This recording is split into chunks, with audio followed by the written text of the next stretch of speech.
السلام علیکم دوستو، میرا نام ہے شیخ کاشف۔ آپ دیکھ رہے ہیں SK TV۔ دوستو، جب سورج مغرب سے طلوع ہو جائے گا اور توبہ کے دروازے بند ہو جائیں گے تو اللہ سبحانہ و تعالیٰ ایک جانور زمین سے نکالے گا جو انسانوں سے باتیں کرے گا، اور وہ ہر مومن اور ہر کافر کے پاس پہنچ جائے گا اور ان کے چہروں پر داغ یا نشان لگائے گا، جس سے مومن اور کافر کا فرق واضح ہو جائے گا۔ اس کے بعد کسی کا ایمان لانا اور نماز پڑھنا اس کے کام نہ آئے گا۔ اس جانور کے بارے میں ہمیں روایات میں اور کیا معلومات فراہم فرمائی گئی ہیں، آج کی اس ویڈیو میں تفصیل سے جاننے کی کوشش کریں گے، اس لیے اس ویڈیو کو اینڈ تک پورا لازمی دیکھیے گا اور اس ویڈیو کو لائک، شیئر اور ایک پیارا سا کمنٹ ضرور کیجیے گا۔ جزاک اللہ۔ دوستو، نبی پاک صلی اللہ علیہ وسلم نے ارشاد فرمایا، سب سے پہلے ظاہر ہونے والی دو علامتیں مغرب سے سورج کا طلوع ہونا اور دن کی روشنی میں لوگوں کو ایک جانور کا نظر آنا۔ ان دونوں میں سے جو علامت پہلے ظاہر ہوگی دوسری اس کے فوراً بعد رونما ہوگی۔ حضرت حذیفہ بن اسید غفاری رضی اللہ تعالیٰ عنہ روایت کرتے ہیں کہ آپ صلی اللہ علیہ وسلم نے ارشاد فرمایا، اس وقت تک قیامت نہ آئے گی جب تک کہ تم اس سے متعلق 10 نشانیاں نہ دیکھ لو: دھواں، دجال، دعوت الارض، سورج کا مغرب سے طلوع ہونا، حضرت عیسیٰ علیہ السلام کا نزول، یاجوج ماجوج، اور 3 جگہ زمین کے دھسنے کا ذکر کیا: مشرق میں دھسنا، مغرب میں دھسنا اور جزیرہ عرب میں زمین کا دھسنا، اور آخر میں یمن سے ایک آگ جو لوگوں کو ہانک کر محشر کی طرف لے جائے گی۔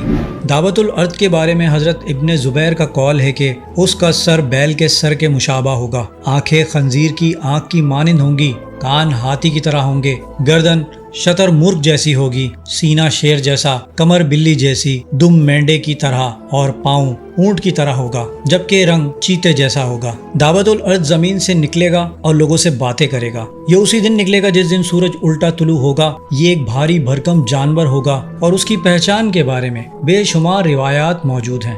حضرت عمر بن عاص رضی اللہ تعالیٰ نے فرمایا کہ اس کا سر آسمان کو مس کرے گا، یعنی چھوئے گا، جبکہ اس کے پاؤں زمین سے نہ نکلے ہوں گے، یعنی وہ عظیم الجثہ آدمی ہوگا جس کی جسمانی ساخت کی بدولت وہ پوری دنیا میں بیک وقت دکھائی دے گا۔ اس کی گردن اتنی لمبی ہوگی کہ مشرق و مغرب کے رہنے والے اسے دور سے دیکھ لیں گے۔ حضرت ابو ہریرہ رضی اللہ تعالیٰ عنہ سے روایت ہے کہ اس کے 2 کندھوں کے درمیان 3 میل کا فاصلہ ہوگا۔ ایک روایت میں ہے کہ ایک گھوڑ سوار 3 دن تک گھوڑا دوڑاتا رہے گا تو اس عرصے میں اس جانور کا صرف 1/3 حصہ ہی طے ہوگا۔ حدیث پاک سے روایت ہے کہ دعوت الارض ابلیس شیطان کو قتل کرے گا یا اس کو نکیل ڈالے گا۔ دعوت الارض ظاہر ہونے کے فوراً بعد مشرق کی جانب منہ کر کے چیخے گا، جسے تمام اہل مشرق سنیں گے۔ پھر وہ مغرب کی جانب منہ کر کے چیخے گا تو اس کی چیخ کی آواز سارے مغرب میں جتنے بھی ممالک ہیں سب میں سنائی دے گی۔ خروج دعوت الارض کے بارے میں مفسرین کا اجماع ہے کہ دعوت الارض کا خروج اس وقت ہوگا جب لوگ بھلائی کا حکم دینا اور برائی سے روکنا چھوڑ دیں گے۔ دعویٰ کا خروج صفا پہاڑی کی شگاف سے ہوگا، اور ایک اور روایت میں ہے کہ یمن سے خروج کرے گا۔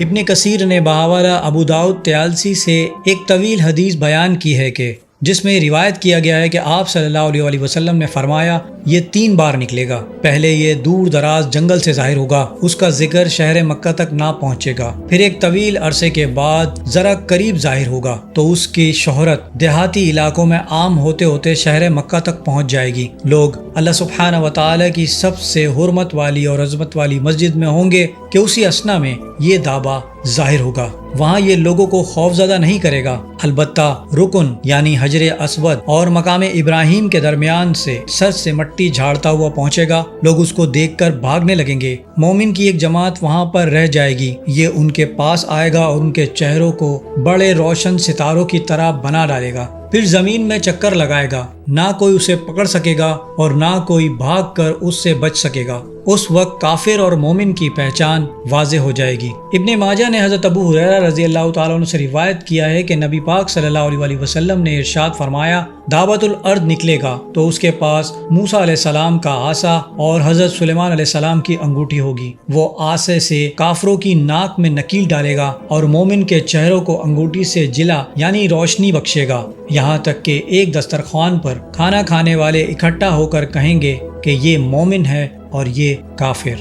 حضرت عبداللہ بن عمر رضی اللہ تعالیٰ عنہ نے فرمایا کہ یہ جہاد مکہ مکرمہ کی ایک چٹان تلے ظاہر ہوگا۔ آپ رضی اللہ تعالی عنہ سے مزید پوچھا گیا کہ وہ کیا کرے گا، تو آپ رضی اللہ تعالی عنہ نے فرمایا وہ مشرق کا رخ کرے گا اور ایسی زوردار چیخ مارے گا کہ ہر طرف اس کی آواز سنائی دے گی، پھر شام کی طرف جائے گا اور ایسی چیخ مارے گا کہ ہر چیز تھر تھرا جائے گی، پھر مغرب کا رخ کرے گا اور وہاں بھی ایسی دل دہلا دینے والی زوردار چیخ مارے گا کہ ہر جگہ اس کی آواز پہنچے گی، پھر یمن کی سمت جائے گا اور وہاں بھی زور سے چلائے گا، پھر شام کے وقت مکہ سے چل کر اصفہان پہنچ جائے گا۔ آپ رضی اللہ تعالیٰ عنہ نے فرمایا کہ اس کا خروج مزدلفہ کی رات کو ہوگا۔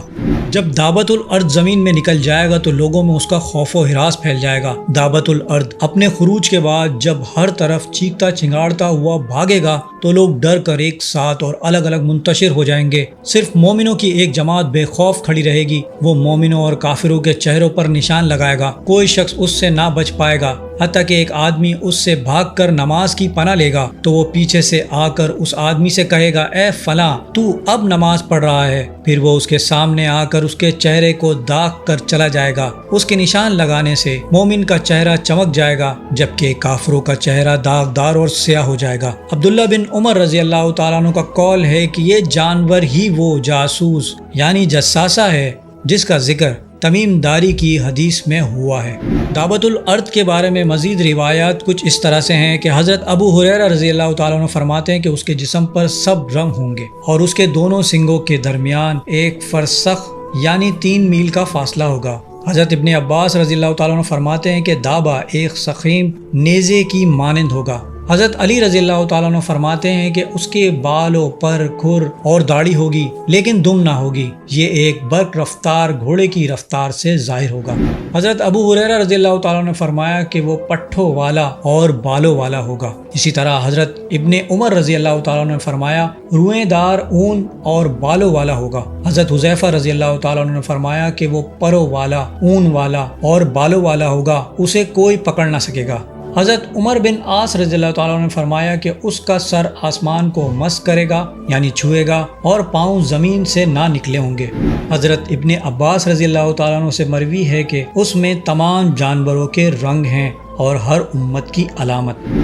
دوستو دابت الارض لوگوں سے باتیں کرے گا یعنی کلام کرے گا۔ حضرت عزیر علیہ السلام سے منقول ہے کہ صدوم کے نیچے سے ایک جانور نکلے گا جو لوگوں سے گفتگو کرے گا، سب اس کی گفتگو سنیں گے، تب عورتوں کے حمل قبل از وقت گر جائیں گے، علم اٹھ جائے گا، اس دور میں لوگ ایسی آرزویں کریں گے جو کبھی پوری نہ ہو سکیں گی۔ قرآن کریم کی سورہ نمل میں اللہ سبحانہ و تعالی ارشاد فرماتا ہے کہ اور جب ہماری بات کے ان پر پوری ہونے کا وقت آ جائے گا تو ہم ان کے لیے زمین سے ایک چوپایا نکالیں گے جو ان سے گفتگو کرے گا کیونکہ لوگ ہماری آیتوں پر ایمان نہیں لاتے تھے۔ اللہ اکبر کبیرہ۔ اللہ سبحانہ و تعالی سے دعا ہے کہ ہمارے ایمان کی حفاظت فرمائے اور ہمیں قبر اور حشر کے عذاب سے محفوظ فرمائے، آمین۔